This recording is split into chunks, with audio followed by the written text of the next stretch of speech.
Hey everybody, Josh here. So I'm going to be talking about March today. March Book 1 to be specific. Now then, when you look at a piece about the civil rights, you want to make sure that your author is a reliable source, as you could do a lot of different fan interpretations essentially of this movement, as there's so much that people have heard and just gone off with. It's really interesting to see a first-hand experience such as John Lewis's in this book. Now, you want to probably look at the author and see his validity. Now then, since it's John Lewis, we already know that it's very valid, as he is, well, the representative of Georgia, and he's been there since 1987, for the state. And he's one of the few of the Big Six who is still around. And then we've got Andrew Aydin, and he's an American politician and award-winning comic writer.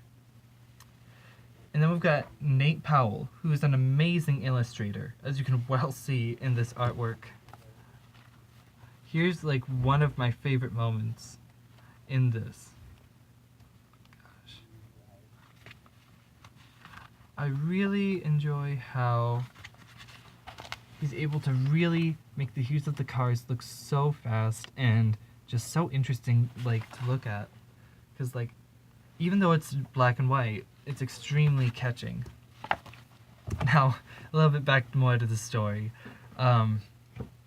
It's essentially all about John Lewis and his childhood up to adulthood.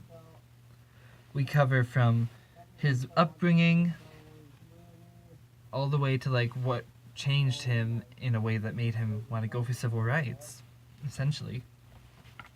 So the story begins with us seeing John Lewis and a few other freedom fighters on a bridge about to be essentially pushed off because of a protest that they're doing, which then leads us into learning about him a little more by seeing two children and a probably mother of the two children come in and start questioning him and asking all these different interesting things, which then leads him into telling us about his life story. Now, the story starts out with him telling them about how he was born in Pipestone County, Alabama, to a family of sharecroppers. And he wanted to be a preacher originally. And he already had plans to attend seminary schooling, and he was very into educating himself and others through the Word of God. But when his uncle took him on a trip up north when he was still a younger guy, he was exposed to how life really varies based on where you live. You see, in the South, there were so many different people and ethnicities almost that you could look at it and then you'd see that they were segregating either themselves or people were segregating them because they didn't want to be with them. You'd see the black community all together because the white community didn't want the black community inside with them. So it'd be kind of like a ghetto. And then you'd see other different communities about doing the same thing, essentially. But then in New York you saw a black man living by a white man. And there wasn't any tension, there wasn't any, animosity towards it at all. It was fine. Now then, back a little bit more to the story, I suppose. That's essentially when he first jumped onto the social justice train. His parents were very against it, as it could get him hurt or killed, which was a very likely chance. I mean, a majority of the Big Six are kind of dead, so they weren't wrong. But anyways, they just wanted him to go to seminary school and become a pastor, or get a safer job. That he could still essentially help people and whatnot. His family also just wanted him to just kind of stay home and help with the sharecropping. Now, he did stay home, which was the key thing.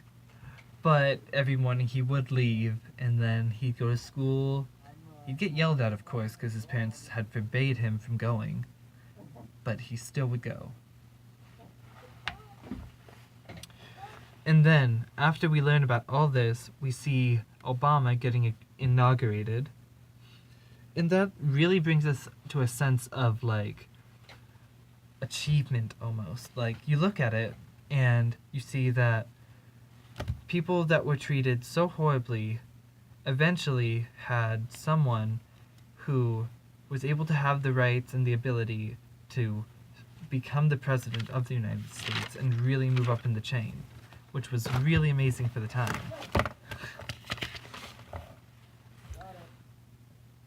Now, when you look at the illustrations in this, they're in black and white, as to reflect the technologies probably of the 1950s and 60s, as this wasn't written in that time period, it was just written recently.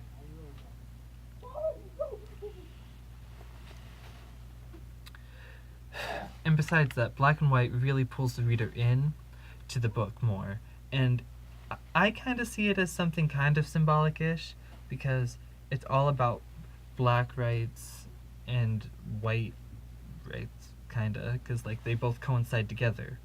So even though it's all about the races altogether, it's mainly just about the two. And book one had two very prominent themes in it, if you could probably tell. But there was the integration. Meh. But anyways, it's integration. And then we had segregation. Integration is when you're integrating into something, or becoming, well, not rather becoming, but joining something. Because the people of the black society wanted to join the people of the white society in equal rights and abilities. And then the segregation you can probably well see as there are so many people who are just taken apart from each other just based on race, and that's about it. Like, yeah.